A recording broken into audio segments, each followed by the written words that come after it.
We think that the linear forces can produce it, but it's the rotational forces that produce a greater stretch of the axons between nerve cells, or extension of nerve cells, and the stretching of the nerve cells itself. So it's primarily the rotational forces that are most injurious to the brain. And with concussion, there is a well-recognized neurometabolic cascade that occurs that has ion fluxes and chaotic neurotransmitter release, and cells or ions coming into the cell that shut down the energy source of the cell. This is what happens with a normal neuron. In the sense of the impulse signal is arrived and then transmitted down the axon, neurotransmitters are released, and the cell message is propagated onto the next cell. And with concussion, where you have this stretch and strain of nerve tissue, both the cell and the axon itself, you have a disruption of the membrane, you have a depolarization of the membrane, ions within the cell, sodium, potassium, go to the extracellular space, calcium, which is in that extracellular space, comes into the cell. The calcium largely shuts down the ATP pump, which is the metabolic energy source for the cell. And essentially the cell is alive in most cases, but it just can't function. So it doesn't work, and if enough of them don't work in a given area of the brain, then symptoms occur reflective of that area of the brain. And then over time, most of the time, the cell will repair itself, and after a period, depending upon the severity of the concussion, of hours, days, weeks, or months, the cell will now have restoration of its normal ionic makeup. Neurotransmitters will be put back on the end of the axon, and the cell will conduct impulses in a normal way. And this is the work of Dave Ogda on the right, showing that for animals in a rodent model, most all of this happens over about a 7-day period. And it's true that for most concussions, most people will recover within 7 to 14 days, although there are many people that will not recover within that time frame. And of that 20% that doesn't, a significant number of them will actually go on to require weeks, months, and sometimes beyond a year for recovery, and a very small percentage will never totally recover from the concussion. Well, why would somebody not completely recover from a concussion? Well, the answers were really known way back in 1871, though they kind of fell out of the consciousness of the literature.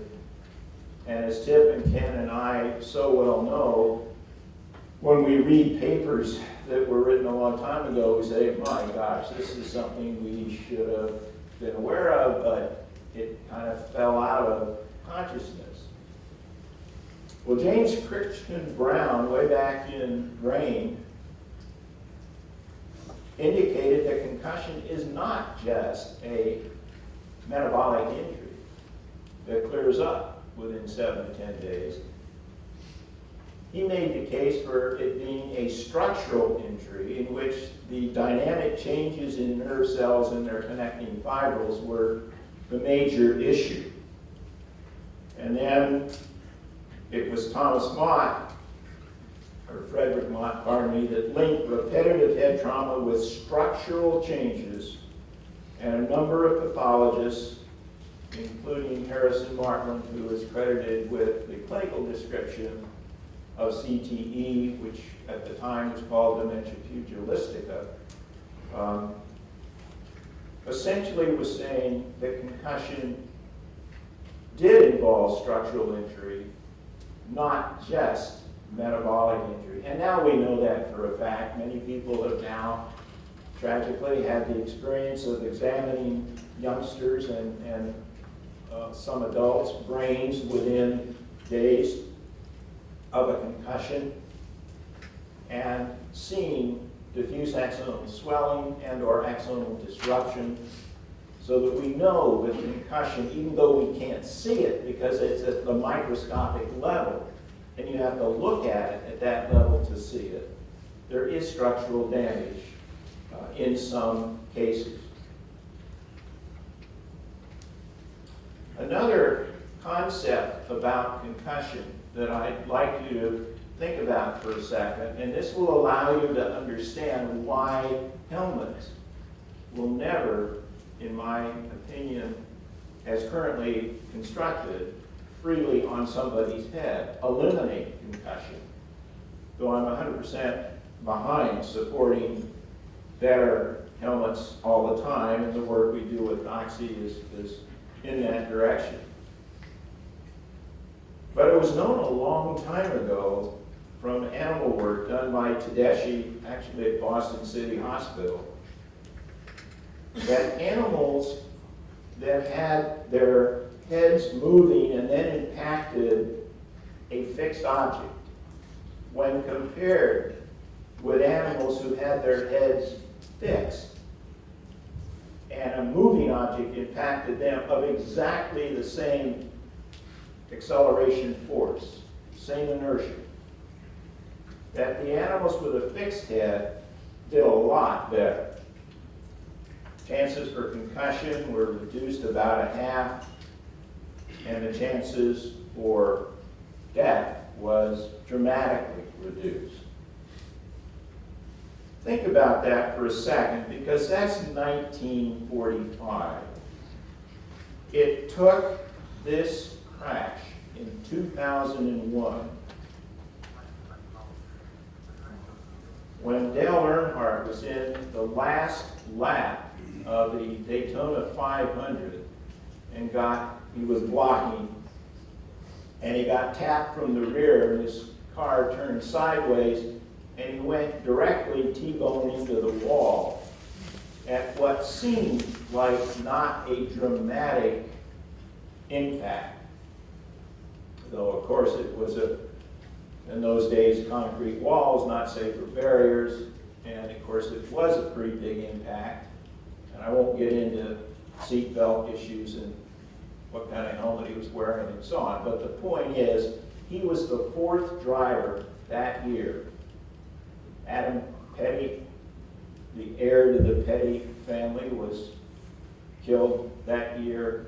Steve Roper was killed that year. Kenny Irwin was killed that year. Same mechanism, T-boning into an unforgiving wall. And the weight of the helmet and the weight of the head with the body so well fixed with the seat belts, freely able to snap forward with such force, it took the head right off the top of the cervical spine. Atlantic axial dislocation, it's called base or skull fracture, but it's really pulling the head off the cervical spine. Contrast that with, within a year of that, NASCAR mandated this device called the Hans, which fixes the helmet to the seat rest and the restraint system. So the head is fixed. It can't come forward at impact. This is what the Hans device and the concept of not allowing the head to move can do. 3 years ago in the Indianapolis 500, Dixon, the series champ, was rendered airborne